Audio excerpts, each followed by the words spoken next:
வணக்கம் and welcome to 1008 soil project. கூலி மேரா estate Sri Mahamariamman ஆலயத்துக்காக 1008 கோவிலேருந்து ஒரு படி மண்ணை திரட்டிக்கிட்டு இருக்கேன்.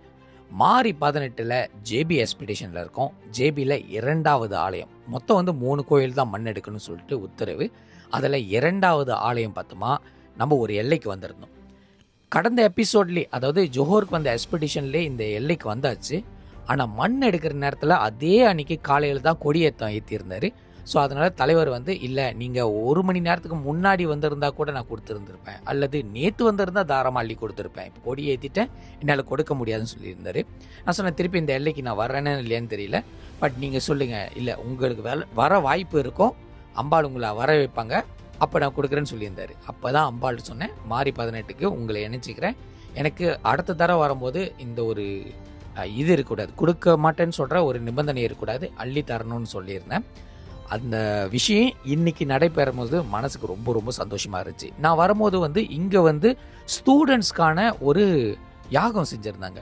இந்த ஸ்டூடெண்ட்ஸ்லாம் வர வச்சு எஸ்பிஎம்ஸ்க்கு ரெடி ஆகிறதுக்கு அவங்களுக்கு ஒரு பிரார்த்தனை, நிறைய விஷயங்கள், தெய்வத்தோடு இருக்கிற தன்மை, இதெல்லாம் கனெக்டிவிட்டியாக இருக்கிற மாதிரி அங்கே அந்த எல்லையில் இருக்கிற பல ஸ்கூல் மாணவர்கள், இந்திய மாணவர்கள் வர வச்சு பூஜைகள் செஞ்சுருந்தாங்க. அந்த பூஜைகள் நடந்துக்கிட்டு இருக்கும்போது அவங்களோட பூக்குழியிலேருந்து ஒரு பொடி மண் எடுத்திருந்தேன். இந்த வேலையில் டெம்பிள் மேனேஜ்மெண்ட்டுக்கு நன்றிகளை தெரிவிச்சுக்கிறேன். ஏன்னா அவங்க அந்த பிஸிலையும் நீங்கள் போய் இந்த வேலையை முடிச்சுட்டு வந்துடுங்க அப்படின்னு சொல்லியிருந்தாங்க. நான் கோயிலுக்கு போகும்போது நிறைய விஷுவலை காட்டியிருப்பேன், கோவில் எப்படி இருக்குன்னு.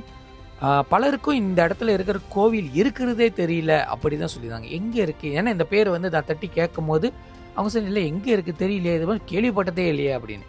ஆனால் இங்கே பார்த்தா தெரியுது, இந்த ஆலயத்தை பெரிய லெவலில் ராஜகோபுரத்தோடு இருக்கிறாங்க. இந்த கோவில் ஆளுக்கு தெரியலன்னா டெஃபினெட்லி கண்டிப்பாக தெரிஞ்சுக்குங்க. இந்த ஆலயத்தோட பெயர் ஸ்ரீ மகாமாரியம்மன் கோவில், தாமான் முகாரியா, மாசாய், ஜோஹர். 1005வது ஆலயமாக நம்மளோட மாரி 18 இவங்களை இணைக்கிறேன். கோவிலுக்குள்ளே இருக்கிற விசாலமும் சிவ வழிபாடும், அதே நேரத்தில் அம்பாளோட வழிபாடும் ஐயனோட வழிபாடும் ரொம்ப ரொம்ப விசேஷம். அம்பாளை பாருங்களேன், பழமையான ஆதி அம்பாளை இன்னும் வச்சு வணங்கிக்கிட்டு இருக்காங்க. இந்த ஆலயத்தில் பலவிதமான நிகழ்வுகள் நடந்திருக்கு. அம்பாளோட சக்தியும் சொல்ல வார்த்தையே இல்லை. அது இந்த கோவிலோட நிர்வாகமும் சொல்லியிருந்தாங்க, கோவிலோட குருக்களும் சொல்லியிருந்தார்.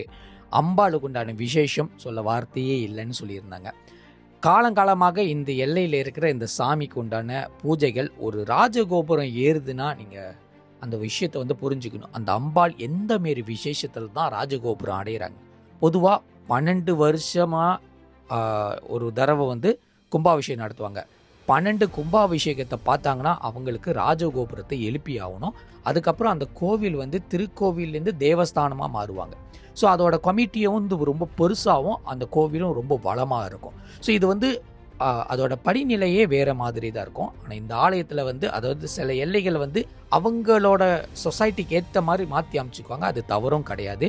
இந்த இடத்துல பாருங்களேன், இந்த கொடி மரத்துக்கு மேலுக்கு ஒரு கண்ணாடி முகம் இருக்குது. அந்த கண்ணாடி வழியாக விமான கோபுரத்தை பார்க்க முடியும்.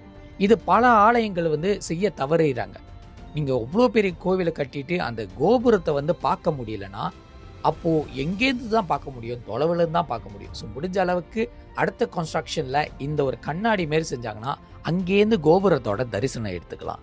ஸோ இந்த வேலையில் டெம்பிள் மேனேஜ்மெண்ட்டுக்கு நன்றிகளை தெரிவிச்சுக்கிறேன். நமக்கு ஒரு பொடி மண்ணை கொடுத்து ஆசீர்வாதம் பண்ணி நம்மளோட ப்ராஜெக்ட் நிறைவடையணும்னு சொல்லிட்டு வாழ்த்துக்களும் தெரிவிச்சிருந்தாங்க. இது மன மகிழ்ச்சியோடு தான் இந்த ஒரு விழாவில் நாங்கள் கலந்துட்டு போகிறோம். இந்த வேலையில் இந்த ஒரு வீடியோஸாக பார்த்துக்கிட்டு இருக்க அனைத்து பக்த பெருமக்களுக்கும் எனது வாழ்த்துக்களையும் நன்றிகளையும் தெரிவிச்சுக்கிறேன். அம்பாள் துணை, முருகன் துணை.